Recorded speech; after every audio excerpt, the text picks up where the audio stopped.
Hello दोस्तों। आज हम फिर से आपके लिए एक ऐसी हिस्टोरिक कहानी लेकर आए हैं जिसने लिबर्टी, इक्वालिटी और फ्रेटर्निटी जैसे 3 शब्दों का असली मतलब पूरी दुनिया को समझाया। इस कहानी की शुरुआत 1789 में होती है, जब फ्रांस यूरोप के सबसे पावरफुल देशों में से एक था। लेकिन इस पावर के नीचे एक बहुत गहरी सोशल इनइक्वालिटी छुपी हुई थी, जहां सोसाइटी का स्ट्रक्चर ही लोगों के बीच अनइक्वल ट्रीटमेंट को नॉर्मल बना चुका था। और यही कंडीशंस धीरे धीरे एक बड़े बदलाव की वजह बनी। कहानी शुरू करने से पहले अगर आपको हिस्ट्री के ऐसे रियल और पावरफुल किस्से पसंद हैं तो चैनल को सब्सक्राइब करना और वीडियो को लाइक करना ना भूलें, क्योंकि आपका एक लाइक हमें और ऐसी कहानियां लाने का मोटिवेशन देता है। चलिए अब वीडियो स्टार्ट करते हैं। अब जरा सोचिए एक ऐसी जिंदगी के बारे में जहां आप रोज सुबह उठकर मेहनत से काम करते हो, लेकिन फिर भी दिन के एंड में आपके पास इतना पैसा नहीं होता कि आप अपने परिवार को पेट भर खाना खिला सको या एक सेटल्ड लाइफ जी सको। और साथ ही आपको हेवी टैक्सेस भी देने पड़ते हैं। और दूसरी तरफ आपके ही देश में कुछ लोग ऐसे भी होते हैं जो महंगे कपड़े पहनते हैं, रॉयल खाना खाते हैं और जिन्हें टैक्स का मतलब तक नहीं पता। है ना कितना गलत? और हद तो तब होती है जब आप इस अनफेयर सिस्टम पर सवाल उठाते हो और सिर्फ एक ही जवाब मिलता है कि यही सिस्टम है और इसे बदला नहीं जा सकता। ऐसी ही सिचुएशन फ्रांस में थी और इसी अनफेयर सिस्टम से फ्रेंच रेवोल्यूशन का जन्म हुआ। फ्रेंच सोसाइटी को 3 ग्रुप्स में डिवाइड किया गया था, जिन्हें 3 एस्टेट्स कहा जाता था। और ये डिवीजन लोगों की पूरी जिंदगी डिसाइड करता था।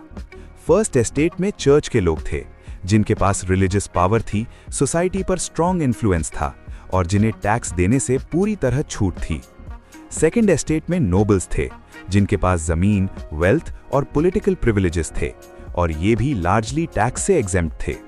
और थर्ड एस्टेट में फार्मर्स, लेबरर्स, पेजेंट्स, वर्कर्स और मिडिल क्लास के लोग थे, जो पॉपुलेशन का मेजर हिस्सा होने के बावजूद सबसे कम राइट्स रखते थे, सबसे ज्यादा टैक्स देते थे, लेकिन फिर भी सबसे कम कमाते थे। इस सोशल इनइक्वालिटी के साथ साथ फ्रांस एक सीरियस इकोनॉमिक क्राइसिस से भी गुजर रहा था। पॉपुलेशन लगातार बढ़ रही थी, लेकिन फूड सप्लाई उसके हिसाब से नहीं बढ़ पा रही थी। ब्रेड, जो फ्रेंच लोगों का बेसिक फूड था, धीरे धीरे महंगी होती जा रही थी। और जब फसलें खराब होती थीं, तो ब्रेड के प्राइसेस बढ़ा दिए जाते थे, जबकि वेजेस वही की वही रहती थीं।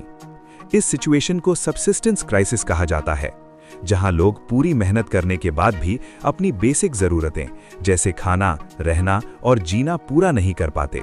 और इसी क्राइसिस ने लोगों के गुस्से और फ्रस्ट्रेशन को और ज्यादा भड़का दिया। थर्ड एस्टेट के अंदर ही एक एजुकेटेड ग्रुप डेवलप हो रहा था, जिसे मिडिल क्लास कहा जाता था।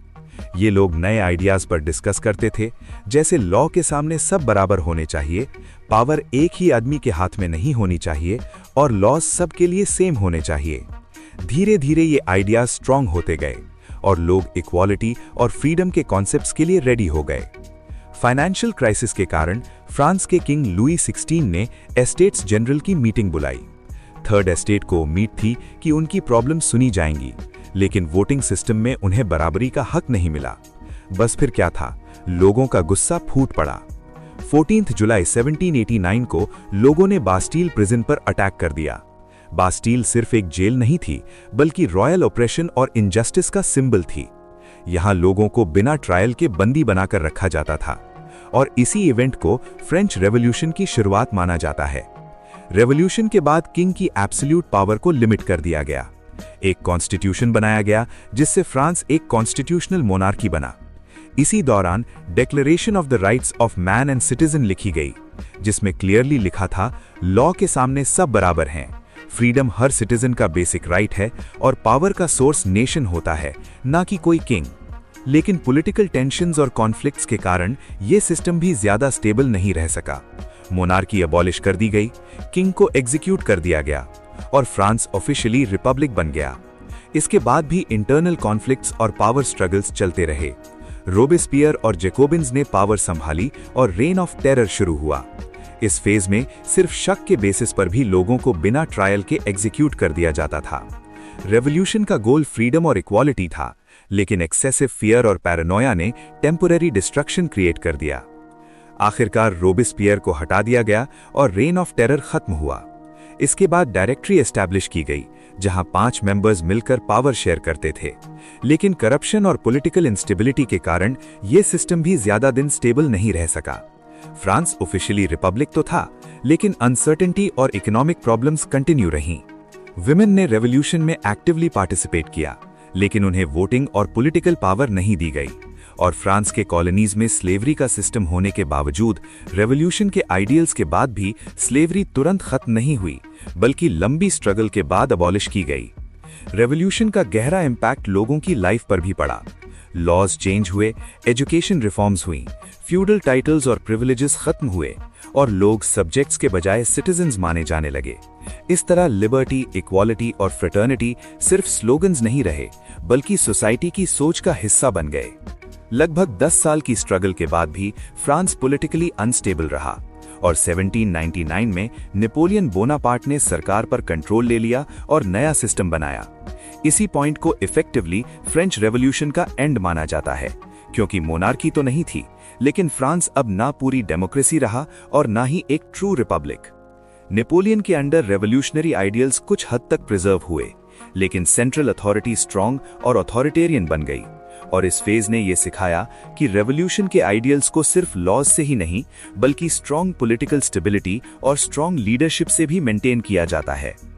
फ्रेंच रेवोल्यूशन हमें यह सिखाता है कि पावर का असली सोर्स लोग होते हैं और इनइक्वालिटी चाहे कितनी भी पुरानी हो, उसे क्वेश्चन किया जा सकता है। ये सिर्फ फ्रांस की कहानी नहीं है, बल्कि हर जगह की कहानी है जहां लोग चुप रहना छोड़कर अपनी आवाज उठाते हैं। अगर आपको ये वीडियो पसंद आई हो और आप हिस्ट्री को सिर्फ डेट्स के बजाय कहानी के रूप में समझना चाहते हैं, तो वीडियो को शेयर कीजिए, चैनल को सब्सक्राइब कीजिए और कमेंट्स में लिखिए कि फ्रेंच रेवोल्यूशन का कौन सा फेज आपको सबसे ज्यादा इंपैक्टफुल लगा और क्यों। क्योंकि हिस्ट्री तब जिंदा रहती है जब हम उस पर बात करते हैं और उससे सीखते हैं। मिलते हैं नेक्स्ट वीडियो में। Thank you for watching. नमस्कार।